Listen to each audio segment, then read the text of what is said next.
आप सभी को सुंदर शरद पूर्णिमा की बहुत बहुत बधाई हो। बाबा विश्वनाथ की कृपा आप पर सदा बनी रहे। आ गया शरद पूर्णिमा की रात्रि।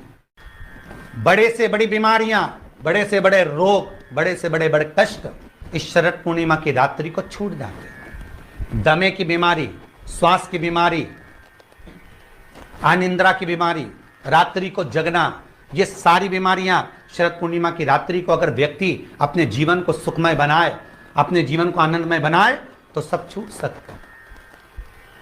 शरद पूर्णिमा की रात्रि को पीपल के पत्ते 5 लेकर उसके ऊपर खीर डालकर रात्रि को खा लेने से महाराज दमे की बीमारी, श्वास की बीमारी रुक जाती है। वो बीमारी बढ़ती नहीं है, उससे कष्ट नहीं होता। जिन बच्चों के नेत्र कमजोर होते हैं, रोशनी कमजोर होती है, शरद पूर्णिमा के दिन रात्रि को 12 बजे भगवान चंद्रदेव का दर्शन कराइए। 5 से 7 मिनट तक नयन मिलाएं चंद्रदेव के साथ और बाद में एक पीपल के पत्ते पर खीर जो चंद्र के नीचे रखी हुई है उसी खीर को चटा दीजिए। फिर चंद्र का दर्शन कराओ, फिर खीर को चटा दीजिए। महाराज नयन की ज्योति बढ़ती है। नींद नहीं आती तो निंद्रा देवी प्रवेश करती है, निंद्रा अच्छी आती है, आनंदित होता है।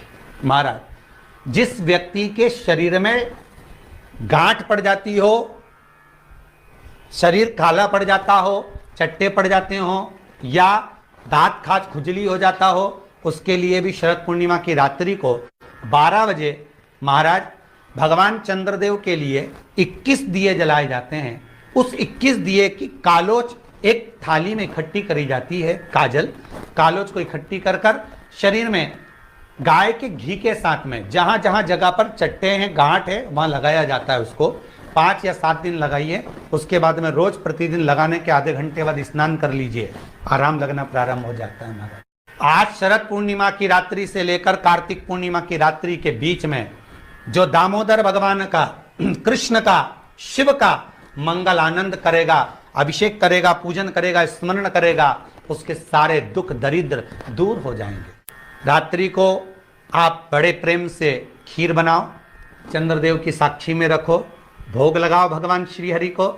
बन सके अगर लक्ष्मी की कमी है, लक्ष्मी नहीं आ रही है, व्यापार नहीं चल रहा है, तकलीफ बहुत ज्यादा है, घर में कष्ट है, कर्जा ज्यादा है, तो एक तांबे के कलश के ऊपर, तांबे के कलश में पानी भरना, कटोरी रखना, उस पर लक्ष्मी जी की मूर्ति रखना।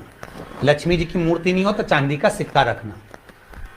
उसके सम्मुख में आप 31 दीपक घी के लंबी बाती के जला देना। महाराज एक एक कमल गट्टा उस 31 दिए के अंदर डाल देना और लक्ष्मी जी का पूजन करना, लक्ष्मी जी का स्मरण करना, खीर का भोग लगाना, पान के पत्ते पर खीर रखना, 5 पत्ते पर खीर का भोग लगाना और माता लक्ष्मी से विनती करना। सुबेरे 4 बजे तक वो रखे रहने देना, सुबह 4 बजे वो उठाना, लक्ष्मी को वापिस तिजोरी में या सिक्का हो तो उसको अलमारी में रख देना। जो खीर बनी है वो प्रसाद के रूप में सुबह 8 बजे, 10 बजे, 9 बजे जब खाना हो प्रेम से खाना। माता जो दिए लगाए हैं वो ठंडे हो गए होंगे, उनको रखे रहने देना, बाद में काम आते रहेंगे, या दिए विसर्जन करना हो तो आपकी मर्जी है। पर वो मट्टी के दिए लगेंगे, आटे के दिए नहीं लगेंगे, मट्टी के दीप लगाना है आपको। 31 घी के दिए लगाना है। लक्ष्मी जी का पूजन करो, कंकु, चावल, हल्दी, मोली से, सब तरह से। शरद पूर्णिमा की रात्रि को सुख मिलेगा, आनंद मिलेगा, लक्ष्मी की वृद्धि होगी, कार्य सिद्धि होगी। दूसरा क्रम, अगर कार्तिक पूर्णिमा हो, शरद पूर्णिमा हो, ये दोनों पूर्णिमा पर शरद पूर्णिमा के दिन आप शाम को प्रदोष काल के समय 4:30 बजे से 6 बजे के बीच में 1 लोटा पानी, उसमें 5 बेलपत्र रखकर, 1 कमलगट्टा डालकर भगवान चंद्रेश्वर महादेव के नाम से भगवान शंकर को चढ़ा दीजिए। आपकी जो कामना हो वो कामना कर कर चढ़ाएं, विनती करें चंद्रेश्वर महादेव को और निवेदन करें कि हमारा ये कार्य सफल हो।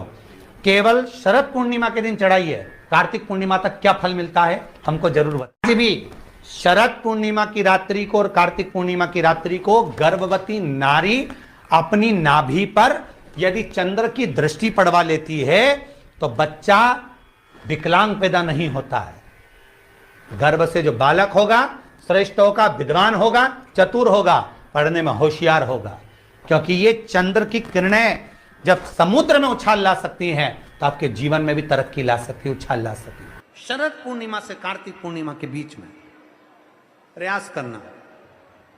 दुकान नहीं चल रही हो, व्यापार नहीं हो रहा हो, तकलीफें बहुत ज्यादा हो, घर में क्लेश जाता हो, अशांति ज्यादा हो, पैसे नहीं आ रहे हो, 1 रुपया कमा रहे 100 रुपये खर्च हो रहा है, बहुत टेंशन है, तो शरद पूर्णिमा से कार्तिक पूर्णिमा तक एक हल्दी और कुंकू ये थोड़ा सा मंदिर में लेकर जाइए। हल्दी और कुंकू जरा जरा सा ले जाओ, अशोक सुंदरी वाली जगह पर पहले शंकर जी पे जल चढ़ा दो, अशोक सुंदरी वाली जगह पे जल चढ़ा दो, और वह हल्दी और कुंकू की एक एक बिंदी अशोक सुंदरी वाली जगह पर अपनी कामना कर कर लगा कर आओ। उसी में से वो हाथ जो तुम्हारा गीला है कंकु हल्दी का, वही हाथ लाओ, घर में प्रवेश करते समय अपनी देहली पर थोड़ा सा लगा दीजिए।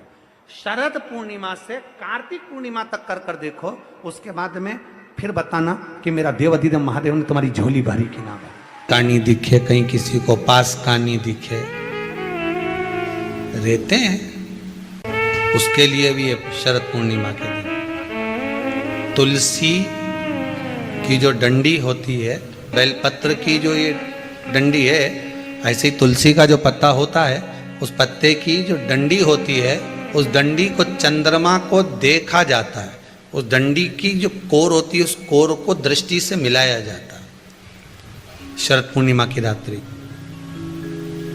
ठीक 12 बजे आप चंद्रमा की, जैसे चंद्रमा का भाग, उस चंद्रमा के भाग को आप उस डंडी के भाग से निहारने का प्रयास करिए।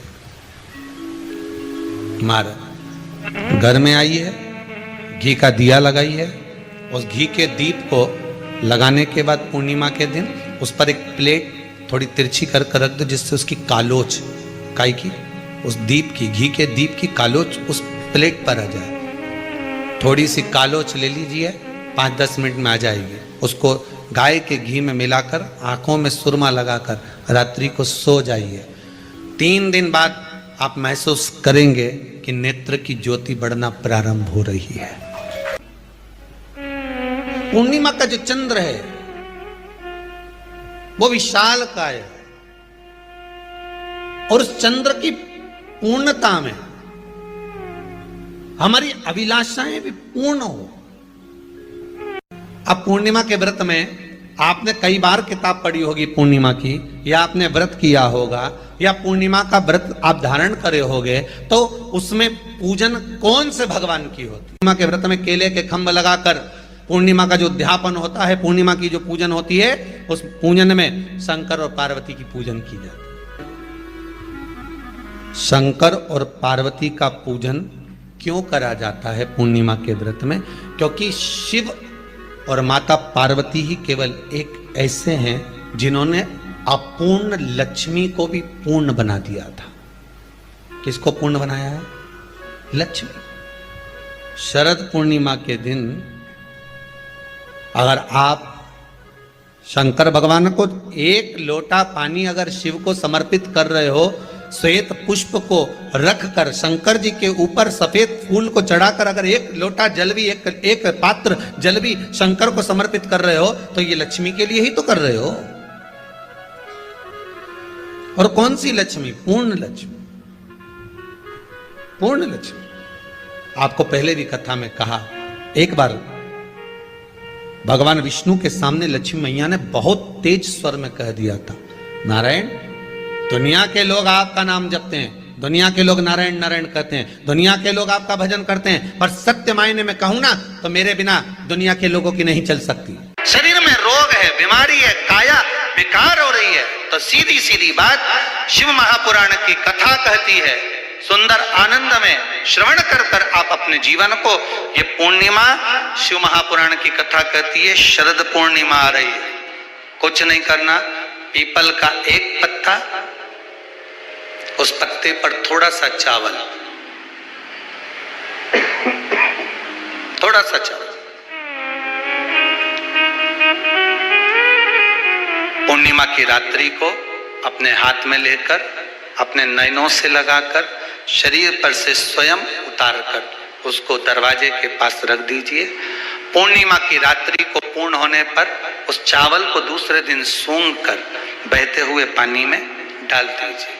महाराज कितने भी रोग से ग्रसित हो गए, पीपल का एक पत्ता 52,000 ब्राह्मण की साक्षी कराता है। महाराज बहुत ध्यान देना, पीपल के वृक्ष में स्वयं नारायण का, मेरे कृष्ण का वास है। स्वयं भगवान गीता के अंतर्गत कहते हैं कि मैं पीपल का वृक्ष हूं। 6 पत्ती का बेलपत्र मिलता है तो उसको नंदी पर पहले समर्पित कर कर फिर शिव के द्वार पर शंकर भगवान पर समर्पित किया जाता है। सत्यम शिवम सुंदरम चैनल को सब्सक्राइब करें। एक चावल का दाना चढ़ाकर उस बेलपत्री को लाया जाता है, बरकत स्थान पर रखा जाता है। 3 पत्ती का जो बेलपत्र का वृक्ष है उसमें 4 पत्ती मिलना चाहिए। 3 पत्ती के बेलपत्र के वृक्ष में 6 पत्ती मिलना चाहिए। 3 पत्ती के बेलपत्र के वृक्ष में 8 पत्ती मिलना चाहिए। मूल वो है, कई लोग कहते हैं 6 पत्ती का बेल का वृक्ष हमने लगा लिया, उसमें 6 पत्ती लगे, वो बात अलग है। पर 3 पत्ती के बेलपत्र के वृक्ष में जब 4 पत्ती मिले, 5 पत्ती मिले, 6 पत्ती मिले, मतलब 3 पत्ती का जो बेलपत्र का वृक्ष है वो माता पार्वती जी के अश्रु का है। पार्वती जी के ही उस पौधे में जब उमा, सती, कात्यायनी इनका पत्ता प्राप्त होता है तब वो जीवन को सुख प्रदान कर देता है। उस पत्ते की जरूरत है।